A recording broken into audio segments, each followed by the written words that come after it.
Hey, this is Dr. Busti, and we're in the Study Design Development Interpretation module or playlist, and this lecture is going to focus on the internal and external validity of a study. Okay, now this is critical for both the clinician reading the study and the researcher doing the study. Why? Well, because junk in is basically junk out, isn't it? And so for those of you doing research, and as we move through those steps and understand the processes of clinical research, we need to set ourselves up to be more efficient, but also positioned to improve the quality of the research, which naturally leads to a greater acceptance for publication and by clinicians to use the information, right? Because when we have quality information, right, that improves the overall internal validity, and that matters so that we can extrapolate it. Hey guys, I'm Dr. Busti, and welcome to This Is Why, a show that helps healthcare professionals transform their knowledge from what to why, because when you understand why you do what you do, even in the context of the best available evidence, sometimes it's not great evidence, but it's the best available evidence, it changes how, and that changes everything about the way we make decisions every day in the patients that we serve. Now, these lectures that we put together for you in a module or as part of a series in clinical research, okay? They are in a sequence if that's helpful for you. You can find those by exploring the full collection or playlist at YouTube, our podcast channels, and also at thisiswhy.health, but they do stand alone. And so if you need that step-by-step, check out the playlist. Okay, guys, so we are here at this spot in the module series where we've already covered in topics, and if you want to go back to look at those are available at all those channels. But hypothesis testing, the study design, which is obviously going to impact a lot of how we get to the truth, which leads to this conversation here, right? We also then cover topics in bias, the types of bias, the impact that bias has, and ways that we can control it. And all of that leads down to this subject here, okay? What is the information that was produced by the study? Is it internally valid? And if it is, can we then externally apply it? Okay, so that's internal and external validity. And again, thinking about our steps in research, we're going to be focusing our attention at the development of the study concept, okay, as a researcher, and the protocol. So we're controlling this and considering the internal validity and ways to strengthen it. And so that, again, for the researcher, that's before the study. For that clinician, we want to know what the researcher, investigator who published this information or is presenting it should have done.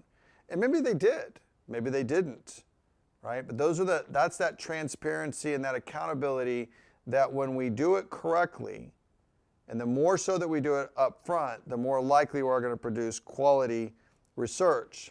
Now, let's get on the same page of terminology, right? What is internal validity and what is external validity? I mean, the names at some level help us to get oriented around that, but we need to understand the dependent and independent variables. Okay, because that's terminology that's used in the EBM literature, biostatistics, epidemiology literature. But the independent variable is typically the intervention, the thing that we did, the thing that was manipulated, okay, in the research. So it's usually that intervention itself. And many times it's a medication, but it can obviously be a procedure, medical device, implementation, any of those things, right? Something that we as the researchers have done. The dependent variable is that variable that's the response to the interventions, the outcome, okay? And these are typically the endpoints of the study, all right? And so that's why having your terminology is correct, because that leads us to that internal, external validity, where the internal validity is, did that independent variable, the intervention, the thing that we did, the thing that we applied to the subjects and the patients, what impact and how much of it is responsible for the change? We want it to be pure, right? And if you go back and remember in our study design topic, we talked about those explanatory clinical trials versus pragmatic clinical trials, and we think about concepts that you see in the reports of a per protocol result or analysis versus intention to treat, right? The per protocol is going to be tighter, more relevant to the efficacy of that intervention. We want to know what happens when we apply the thing, right? So when we produce these results from a study, the results are they are what they are, but they're not the true population results. We want to get as close to that as we can. So how internally valid is that information? There's a lot of variables that go into determining that internal validity, and it's not always going to be agreed upon from one clinician to another or one researcher to another. And that is why a lot of times evidence-based medicine is not easy. Sometimes it's also not cookie cutter. We don't always agree. You'll see that in evidence-based guidelines all the time. Depending on who's on the committee, and the changing out of the committee influences the recommendations that are made. And we've seen that happen a lot, especially in like the dyslipidemia literature. Oh my goodness. Like lots of debates and arguments over the bias that someone brings into and the way that they want that data. They only wanted certain types of internally valid information. So they had certain structure. Nothing wrong with that as long as you define it up front. But you many times can lose access to other studies, and that's what happened with the hyperlipidemia or dyslipidemia literature over the time. And the guidelines, as you follow them throughout the decades, there was a lot of pivots around that. Okay, external validity. All right, this is taking about the generalizability or the applicability of the result to the population that you are treating. So if something is internally invalid, you should probably not be trying to extrapolate it externally. Junk in, junk out, right? I mean, it's not going to change magically in your external application of it if it's internally invalid. So that's why we want to really get down to that, because then think about what are the threats to internal validity, okay? So there's a number of them. History, okay? So an event that occurs outside of the study, you have no control over that, okay? That may have had an effect on observed outcome. I mean, things like pandemics. How about the evolution of social media or AI? Again, it depends on what you're measuring and you're studying. But there are things that have happened in time points in history that have some impact on people. So if you're doing in the psychiatry world or psychology analysis, maybe screen times and social media and all that stuff that's gotten lots of attention over the years, the impact that it has on mental health, okay? Well, that is a historical shift. AI was a historical shift. Pandemics are a historical shift that are outside that could influence the behaviors of people, but also what happened inside the study, especially if people were lost or influenced by something else. So you have to put it in the context of the study. How about maturation? The effect of the dependent variable, again, remember the outcome, the endpoint that we're measuring, it was due to an event or process that occurred as an individual as a function of their time, right? So if you're studying people for years, okay, maybe they arrived at a certain endpoint because of their age and maturation alone. It had nothing to do with the intervention that was done, okay? Testing. A person can learn something from doing something the first time, and then if they're allowed to repeat a study or a test, or they get additional training, then your next results may be modified or influenced by that, okay?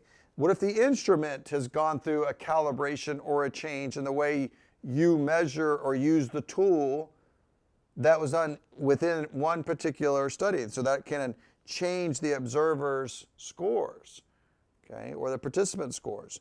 There's also statistical regression, okay, groups selected on the basis of extreme scores that tend to move toward the actual population mean, okay? How about selection? These characteristics are equivalency that may account for different observed biases, and that's why they produce baseline characteristics and try to prove to you that randomization worked and what it looks like. And then mortality. What happens when patients are no longer in a study? What happens to the overall effect of the results? Okay, so they drop, they're falling out of the study. So what is the impact on the magnitude of effect if you create some selection bias if they're falling out because of mortality? Threats to external validity. Okay, again, that interaction of testing and the treatment. So results from studies with repeated testing may not be applicable to studies where there's no retesting. Again, that maturation and growth and development from the experience itself. So that's where that interaction with a selection of the treatment that was used that may affect the patients and how they respond to the next phase. Okay, so there's an interaction between that. The interaction of the setting and the treatment. Okay, some unique characteristics in the environment where the study is taking place that may gain or reduce the generalizability of the results to the general population. Okay, I mean, most of this stuff seems straightforward, but it's something you got to think about reactive arrangements. The reaction of a patient may change if they know they're being observed. That's kind of the Hawthorne effect, right? That was a type of bias, multiple treatment interference. So they're getting one test and another test, and maybe there's an intersection between those two interventions, and there's some additive or synergistic effect on the subject that may not be the same as if that one intervention was not present. So again, that's why it's so important that when you think about a study intervention or independent variable that was used in a clinical trial, even the way it was dosed, let's say, for example, steroids and meningitis. The dosing of dexamethasone in patients where you are concerned about bacterial meningitis and maybe have low immunization coverage and those things, that is influenced by the study. How frequently it is administered, the route of administration, all of that points to the way it was valid. So you have to apply that same method of application intervention of the independent variable to achieve those desired results if you're looking to achieve them. Okay? So core concepts is that internal validity has to do with the degree of confidence. How much do you believe that the outcome of this study was actually due to the intervention that was applied? So did the intervention result in the outcome? You have that per protocol analysis and intention to treat analysis that many times we try to think about. And then there's the external validity. Once you've determined something is internally valid, that has to do now with your ability to apply it and generalize it to the patients that you're serving in your population. Does it fit? Does it apply? The big New England, I talked about meningitis, the big New England study with dexamethasone was adults. So does that apply to pediatrics? Okay. That stuff is important, right? So it's the extrapolation, it's the generalizability of that, the external validity of the use of that information in certain populations. So I hope that you found this to be helpful in this particular series on This Is Why. I appreciate you watching. If you want access to some of those other topics that I mentioned, again, go back to the playlist, the collection. Those are available at YouTube, podcasts, and at thisiswhy.health. If you're studying for board exams, again, we offer a coupon at thisiswhy.health, a discount for high yield med reviews, okay, which I helped to start and develop. All right, but that's where if you practice applying the content for real questions. It's one thing to interact and hear something and go, I understand that, I got that, no big deal. But it's a difference in applying it to a multiple choice question, isn't it? And many times our boards, whether you're nursing, pharmacy, medicine, it doesn't matter. I've taken all those exams, being a nurse and a pharmacist and a physician. I've had those questions show up.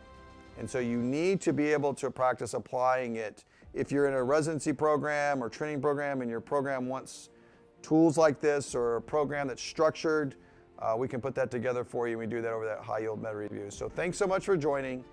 Give us a like we would really appreciate that, at YouTube in particular. Helps us to keep supporting what we're doing. Thanks so much, and we'll see you next time.